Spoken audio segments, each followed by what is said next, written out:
so many people are saying, you got to run again. They love the job window. Most importantly, they love the job window. Could President Donald Trump be considering a third term? Despite the constitutional barriers imposed by the 22nd Amendment, speculation is growing. In a recent NBC News interview, Trump was asked directly about the idea.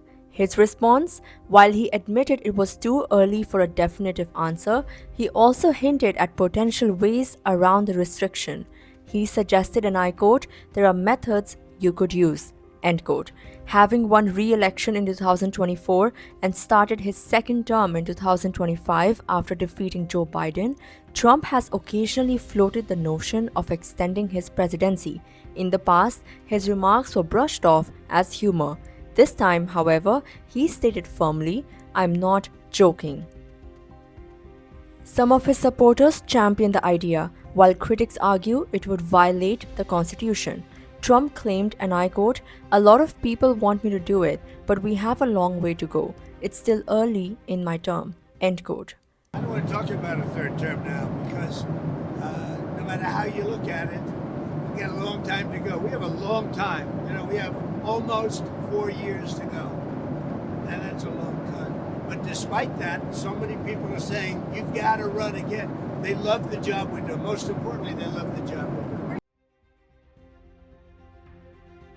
When pressed for details, he mentioned one possibility. Vice President J.D. Vance could run in 2028, win the election, and then step down once in office. That's one way, he admitted, but there are others too. However, he refused to elaborate further. The 22nd Amendment, ratified in 1951, clearly limits presidents to 2 terms. It was enacted following Franklin's 4-term presidency. Overturning this amendment would require either a 2/3 majority vote in both the House and Senate or a constitutional convention called by 2/3 of US states. Even then, 3/4 of the states would need to approve any change, a nearly impossible feat given the current political landscape. Some legal scholars argue that while the 22nd Amendment blocks a third term by election, it does not prevent a 2-term president from assuming office through succession. This has fueled theories that Trump could run as a vice presidential candidate in 2028, win alongside a running mate, and then take over if the president resigns.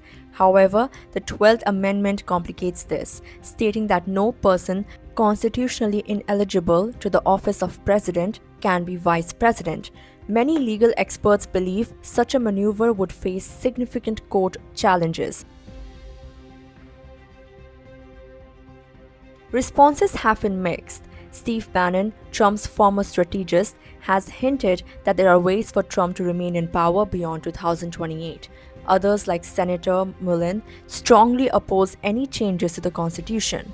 Mullin told NBC, and I quote, "I won't support altering the Constitution unless the American people overwhelmingly choose to do so."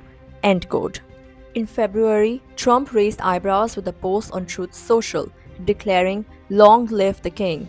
The White House later shared an edited image of him wearing a golden crown, reinforcing speculation about his long-term ambitions. With Trump continuing to blur the lines between humor and serious political strategy, one question remains. Is he genuinely pursuing a third term, or is this another calculated move to energize his base? Regardless, the debate over extending presidential limits is far from over.